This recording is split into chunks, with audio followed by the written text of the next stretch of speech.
ओम शांति। आज 1 फरवरी 2026 अव्यक्त बाप दादा के रिवाइज कोर्स के 15 दिसंबर 2008 के महावाक्य हैं।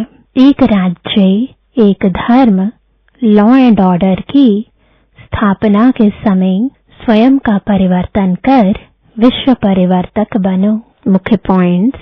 पहला, बाप दादा बोले फ्यूचर में जो आप सबके संस्कार नेचुरल और नेचर होंगे, वह अब से बहुत काल के संस्कार अनुभव होने चाहिए, क्योंकि आप सबके नए संस्कारों द्वारा ही यह नया संसार बन रहा है। तो जैसे वहां एक राज्य स्वतः ही होता है, दूसरा कोई राज्य नहीं, ऐसे अपने संगम के जीवन में देखो कि आपके जीवन में भी एक राज्य है, कि कभी कभी दूसरा राज्य भी होता है। अगर चलते चलते स्व के राज्य के साथ साथ माया का भी राज्य चलता है, तो क्या एक राज्य के संस्कार होंगे? दूसरा, बाप दादा ने कहा जैसे वहां अपने राज्य में पवित्रता का स्वधर्म स्वतः ही होगा, ऐसे ही इस समय पवित्रता की धारणा नेचुरल और नेचर बन गई है। तो चेक करो, लेकिन चेक के साथ बाप द्वारा मिली हुई शक्तियों द्वारा चेंज करो। तीसरा, बाप दादा बोले अभी समय के प्रमाण रिजल्ट यह होनी है कि जो सोचा तो संकल्प और स्वरूप बनना साथ साथ हो। अभी दूसरे को देखना, यह वृत्ति चेंज करो। अगर देखना है तो विशेषता देखो, यह तो होता ही है, यह तो चलता ही है, यह भी तो करते हैं, यह भावना कम करो। अपने को देखो, बाप को सामने रखो, सी फादर, सी डबल फादर। चौथा, बाप दादा ने कहा जैसे अपने राज्य में लॉ एंड ऑर्डर स्वतः ही चलता है, सब नॉलेजफुल संस्कार वाले हैं, जानते हैं लॉ क्या है, ऑर्डर क्या है। ऐसे अभी अपने जीवन में देखो, बाप के ऑर्डर में चलते हो या कभी माया का भी ऑर्डर चल जाता है, कभी परमत मनमत श्रीमत के सिवाय चलता तो नहीं। पांचवा, बाप दादा बोले लॉ है बेफिक्र बादशाह, कोई फिक्र नहीं, क्योंकि सर्व प्राप्तियां हैं।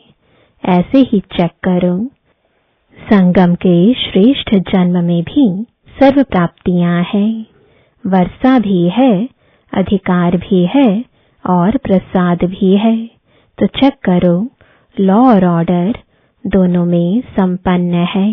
छठा, बाप दादा ने कहा परिवर्तन शक्ति समय पर कार्य में लगाएं तो कोई मेहनत नहीं है। अभी इन 2 शब्दों को परिवर्तन शक्ति द्वारा परिवर्तन करो।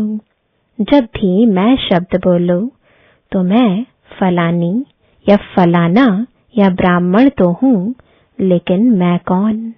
जो बाप दादा ने स्वमान दिए हैं, जब भी मैं शब्द बोलो तो कोई न कोई स्वमान साथ में बोलो, यानी बुद्धि में लाओ। मैं शब्द बोला और स्वमान याद आ जाए, मेरा शब्द बोला तो बाबा याद आ जाए। सातवां, बाप दादा बोले जब संबंध संपर्क में आते हो तो 2 शब्द द्वारा माया आती है, एक भाव और दूसरी भावना। तो जब भी भाव शब्द बोलते हो, सोचते हो तो आत्मिक भाव, भाव शब्द बोलते ही आत्मिक भाव पहले याद आवे और भावना तो शुभ भावना याद आए। शब्द का अर्थ परिवर्तन कर लो। आठवां, बाप दादा ने कहा 3 शब्द बाप दादा के सदा याद रखो, एक अचानक, दूसरा एवर रेडी और तीसरा बहुत काल। दृढ़ता सफलता की चाबी है, इस चाबी को कभी भी गवाना नहीं। वरदान है परिवर्तन शक्ति द्वारा सर्व की शुक्रिया के पात्र बनने वाले विघ्नजीत भव। यदि आपका कोई अपकार करे तो आप 1 सेकंड में अपकार को उपकार में परिवर्तित कर दो। कोई अपने संस्कार स्वभाव के रूप में परीक्षा बनकर सामने आए तो आप एक की स्मृति से ऐसी आत्मा के प्रति भी रहम दिल के श्रेष्ठ संस्कार स्वभाव धारण कर लो। कोई देहधारी दृष्टि से सामने आए तो उनकी दृष्टि को आत्मिक दृष्टि में परिवर्तित कर लो। ऐसे परिवर्तन करने की युक्ति आ जाए तो विघ्नजीत बन जाएंगे। फिर संपर्क में आने वाली सर्वात्माएं आपका शुक्रिया मानेंगी। स्लोगन है, अनुभवों का स्वरूप बन जाओ तो चेहरे से खुशनसीबी की झलक दिखाई देगी। ओम शांति।